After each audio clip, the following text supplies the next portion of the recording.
Você tem um deste? Sou louca pelo meu.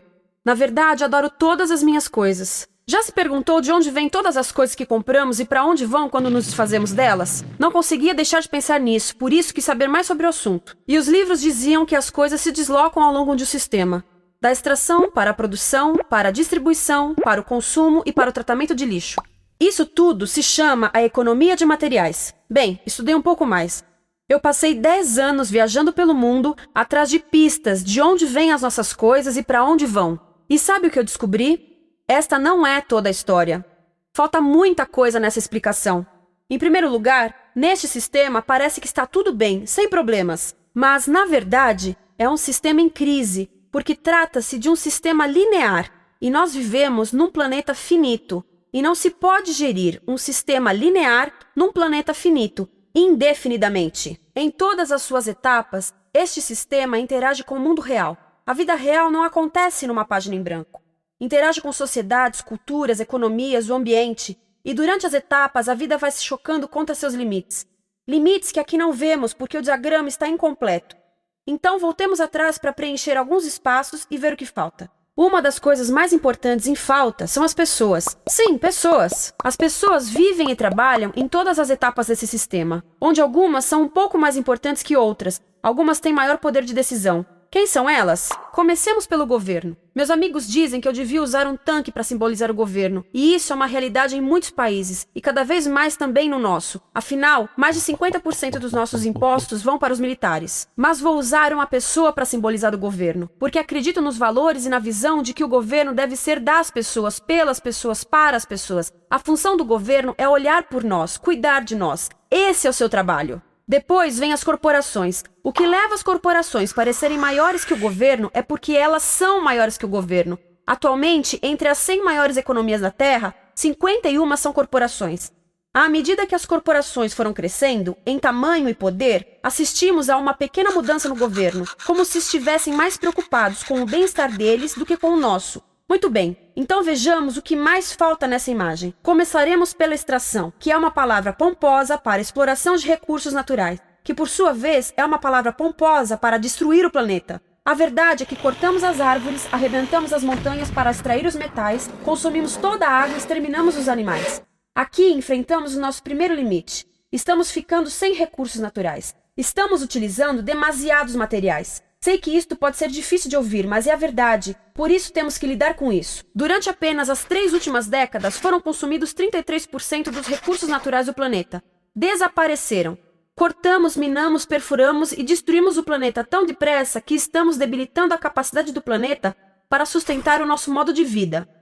Onde eu vivo, nos Estados Unidos, resta-nos menos de 4% da nossa floresta original. 40% dos cursos de água estão impróprios para o consumo. E o nosso problema não é apenas estarmos utilizando demasiados recursos, mas o fato de estarmos utilizando mais do que a nossa parte. Temos 5% da população mundial, mas usamos 30% dos recursos mundiais. Se todos consumissem ao ritmo dos Estados Unidos, precisaríamos de 3 a 5 planetas. E sabem uma coisa? Só temos um. Então, a resposta do meu país a essa limitação é simplesmente ir tomar dos outros.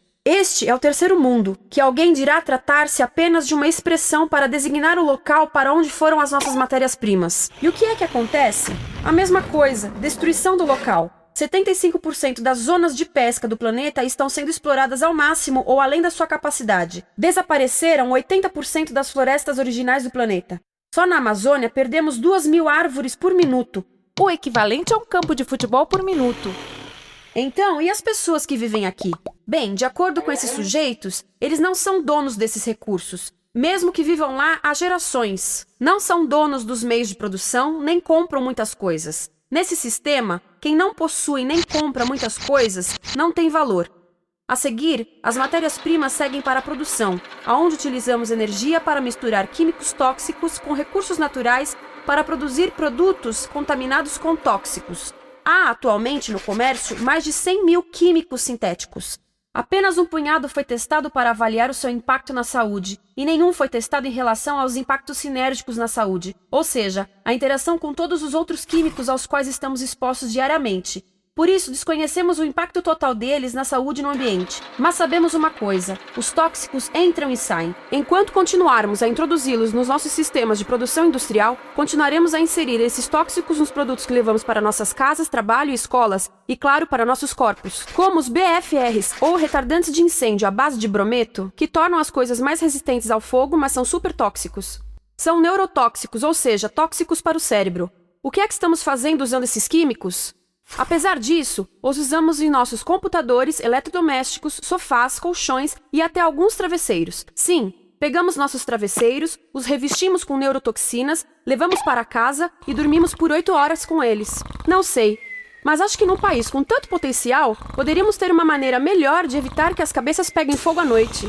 Sabia que essas toxinas vão se acumulando ao longo da cadeia alimentar e se concentram nos nossos corpos? Sabe qual é o alimento do topo da cadeia alimentar com o nível mais elevado de químicos tóxicos? O leite materno. Isto significa que os menores membros das nossas sociedades, os nossos bebês, recebem as maiores doses de químicos tóxicos das suas vidas a partir do leite das suas mães. Não acha que é uma incrível violação? A amamentação deveria ser o mais importante ato humano de nutrição. Deveria ser algo sagrado e seguro. A amamentação continua a ser o melhor e as mães devem amamentar, mas nós deveríamos proteger esse ato. Eles deviam protegê-lo. Eu pensava que zelavam pelos nossos interesses. As pessoas que mais sofrem com esses produtos químicos são os trabalhadores das fábricas. Muitos são mulheres em idade reprodutiva que trabalham com toxinas que afetam a gestação, carcinogênicos e muito mais. Agora eu pergunto: que tipo de mulher em idade reprodutiva trabalharia no emprego deste, exposta a estas toxinas, a não ser uma mulher sem outra alternativa?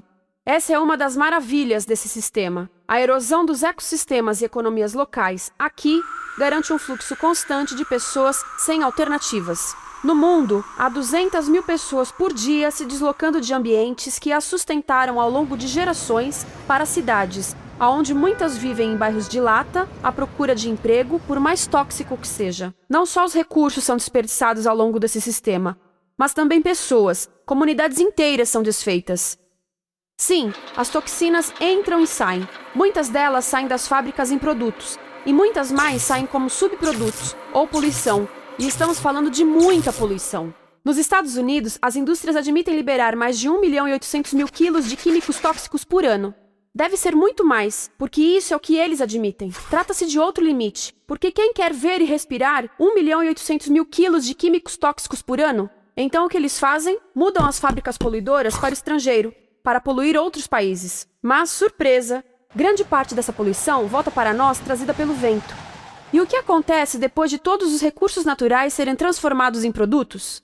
Passam por aqui, para a distribuição, o que significa vender todo o lixo contaminado com toxinas o mais rápido possível. Aqui, o objetivo é manter os preços baixos, com as pessoas comprando os produtos em constante movimento. Como eles mantêm os preços baixos? Pagam salários baixos aos trabalhadores das lojas e restringem o acesso aos seguros de saúde sempre que podem. Tudo se resume em exteriorizar os custos. O verdadeiro custo da produção não se reflete no preço. Em outras palavras, não pagamos aquilo que compramos. Outro dia estive pensando nisto. Ia a caminho do trabalho e queria ouvir as notícias. Por isso entrei numa loja para comprar um rádio. Encontrei um pequeno rádio verde engraçado que custava $4,99. Na fila do caixa pensei, como $4,99 podem refletir o custo da produção e transporte desse rádio até ele chegar nas minhas mãos? O metal deve ter sido extraído na África do Sul. O petróleo provavelmente do Iraque. O plástico produzido na China e talvez montado por uma criança de 15 anos numa fábrica do México. $4,99 não paga nem o aluguel do espaço ocupado na prateleira, nem parte do salário do empregado que me atendeu, ou as viagens de navio e caminhão que o rádio fez. Foi assim que eu percebi que eu não paguei o valor do rádio. Então, quem pagou? Estas pessoas pagaram com a perda do espaço dos seus recursos naturais. Estas pagaram com a perda do ar puro, com o aumento de doenças como asma e câncer. As crianças do Congo pagaram com o seu futuro, pois 30% delas abandonam a escola para trabalhar nas minas de coltan, um metal que usamos em aparelhos eletrônicos baratos e descartáveis. Estas pessoas pagaram por não ter direito ao seguro de saúde. Ao longo desse sistema, pessoas contribuíram para que eu comprasse o rádio por $4,99. Mas essas contribuições não são registradas por nenhum contabilista. É isto que eu quero dizer com exteriorizar o verdadeiro custo de produção. E isso nos leva à seta dourada do consumo. O coração do sistema, o motor que impulsiona. É tão importante proteger esta seta que se tornou prioridade daqueles dois sujeitos. É por isso que após o 11 de setembro, quando nosso país estava em choque, o presidente Bush poderia ter sugerido fazer luto, rezar, ter esperança, mas não, ele disse para fazermos compras. Compras! Nos tornamos uma nação de consumidores. Nossa principal identidade passou a ser de consumidores. Não mães, professores, agricultores, mas consumidores. Nosso valor é medido e demonstrado pelo quanto contribuímos para esta seta. Quanto consumimos. Não é isso que fazemos? Compramos, compramos, compramos. Manter os produtos circulando. E como circulam? Sabe qual a porcentagem dos produtos que circulam através desse sistema que ainda são usados 6 meses depois da venda na América do Norte? 50%? 20%? Não, 1%. 1. Em outras palavras, 99% das coisas que nós cultivamos, processamos, transformamos, 99% das coisas que percorrem o sistema são lixo em menos de 6 meses. Como é que podemos gerir um planeta com esse nível de rendimento? Mas não foi sempre assim. Hoje, o consumidor médio americano consome o dobro que há 50 anos. Pergunte à sua avó. No tempo dela, a boa gestão, a engenhosidade e a poupança eram valorizados. Então, como é que isso aconteceu? Bem, não aconteceu simplesmente. Foi planejado. Pouco depois da Segunda Guerra Mundial, estes sujeitos estudavam a forma de impulsionar a economia. O analista de vendas Victor Lebow articulou a solução que se tornaria a norma de todo o sistema. Ele disse: a nossa enorme economia produtiva exige que façamos do consumo a nossa forma de vida, que tornemos a compra e o uso de bens em rituais, que procuremos a nossa satisfação espiritual, a satisfação do nosso ego no consumo. Precisamos que as coisas sejam consumidas, destruídas, substituídas e descartadas a um ritmo cada vez maior. O conselheiro econômico do presidente Eisenhower disse: o principal objetivo da economia americana é produzir mais bens de consumo. Mais bens de consumo? O nosso principal objetivo? Não é providenciar cuidados médicos, ou educação, ou transportes seguros, ou sustentabilidade, ou justiça? Bens de consumo? Como é que eles nos fizeram adotar esse sistema de forma tão entusiástica? Bem, 2 das suas estratégias mais bem-sucedidas são a obsolescência planejada e a obsolescência perceptiva. A obsolescência planejada é uma outra forma de dizer criado para ir para o lixo.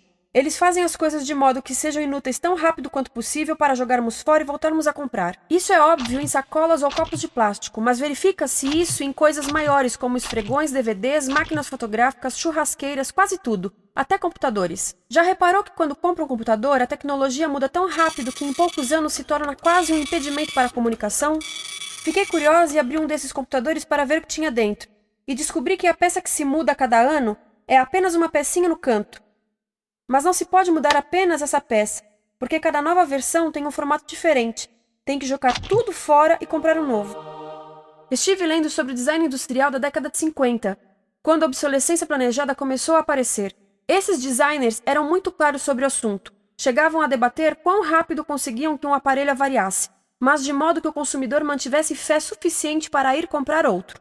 Foi tão intencional, mas as coisas não avariam suficientemente rápido para manter essa seta funcionando. Por isso, existe também a obsolescência perceptiva. A obsolescência perceptiva nos convence a jogar fora coisas que ainda são perfeitamente úteis. Como fazem isso?